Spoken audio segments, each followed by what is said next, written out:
Ciao a tutti! I peggiori incubi di un narcisista sono vari e in questo video andrò ad esporli uno ad uno. Iniziamo con il parlare del terrore di essere smascherato, che per un narciso significherebbe dover fare i conti con il suo vero io e quindi riscoprire quel suo tanto temuto vuoto interiore. E di questo ne parlo anche nel video Ho tolto la maschera al mio ex partner narcisista, dove per l'appunto spiego come con una sola frase si è riuscita a comprendere esattamente chi si nascondeva dietro a quella facciata così anomala. Ma un narciso si preoccupa molto anche del fatto che le sue colpe, le sue menzogne e le sue manipolazioni vengano messe in piazza alla mercé di tutti, poiché non tollera il senso di vergogna, che viene considerato un meccanismo di difesa per contrastare l'umiliazione. Tuttavia sussiste un'ulteriore ossessione, che è quella di non riuscire a generare in te una determinata reazione alla sua provocazione, poiché verrebbe a mancargli il rifornimento narcisistico. Ecco perché si consiglia sempre alla vittima di ignorare o di rimanere indifferente a qualsiasi tentativo di attacco verbale da parte di un narcisista. Ma c'è da dire anche che il narciso è letteralmente terrorizzato da una persona in particolare e si tratta proprio della superempatica. La persona superempatica è in grado di tenere testa ad un narcisista in tutti i modi possibili, come ad esempio contromanipolarlo, mortificarlo, sino a giungere al punto di riaprirgli la ferita narcisistica, con l'eventualità di vederlo crollare e scendere finalmente dal suo adorato e fasullo piedistallo. Se desideri approfondire tale argomento, puoi visionare il video Qual è la donna che domina il narcisista, oppure il video Qual è l'uomo che domina la narcisista.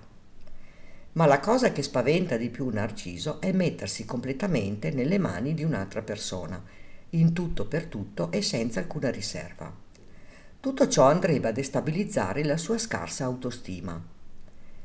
In effetti, quando il sentimento amoroso evolve in senso positivo, il narcisista percepisce la relazione affettiva come un totale sconvolgimento per il suo instabile equilibrio emotivo. Di conseguenza, per far fronte a tale minaccia, il narciso orienta la sua tecnica di seduzione sul dominio dell'altro. D'altro canto, il narcisista non ha la capacità di lasciare che le cose fluiscano in maniera naturale e tantomeno di lasciarsi trasportare da qualcuno. Purtroppo l'amore non viene visto o vissuto come un evento meraviglioso o sereno, ma come un qualche cosa da diffidare e quindi non vi sarà mai la piena condivisione, ma soltanto la paura della frammentazione del sé.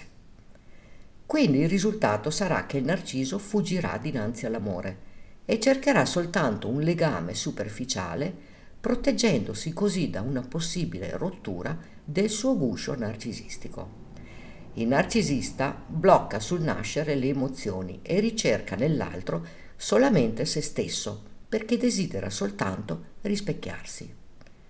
Tutto ciò fa capire quanto questi individui con personalità narcisistica siano disturbati mentalmente. Perciò ti pongo una domanda. Secondo te ne vale la pena accudire, accogliere, comprendere, farsi umiliare e farsi calpestare, rinunciando per sempre all'amore? Tu hai il diritto di vivere nella piena libertà di parola e di pensiero. Tu meriti di vivere l'amore, il rispetto, la complicità, la serenità, la comprensione e tutte quelle cose che probabilmente hai ormai dimenticato di averne il sacrosanto diritto. La vita è solo tua e nessuno può permettersi di calpestarla. Non dimenticare mai che la vita è una soltanto. Riscopri te stessa.